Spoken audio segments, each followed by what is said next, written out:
কথা হচ্ছে যে আমাদের পরিষেবাটা দরকার, একদম পরিষ্কার কথা হচ্ছে আমাদের পরিষেবা দরকার। আমরা অফিসে গিয়েছি, আমরা এখানে অনেক যথেষ্ট ভালো ব্যবহার করেছি, আমরা ওখানে গিয়ে দুর্ব্যবহার করিনি। তা সত্ত্বেও আমাদের সাথে অফিসার একভাবে দুর্ব্যবহার করে যাচ্ছে, আমাদের লাইনটা দিচ্ছে না, ইনলিগাল ওখান থেকে টাওয়ারটা দিল।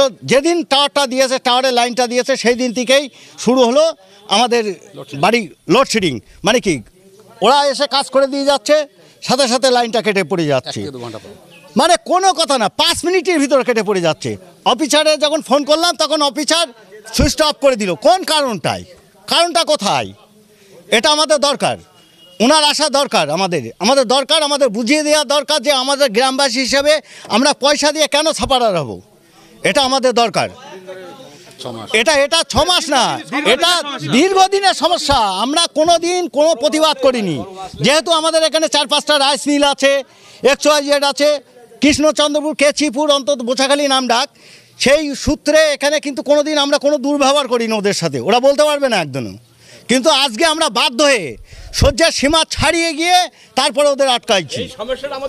হ্যাঁ, আমার নাম দিলীপ কুমার পাল।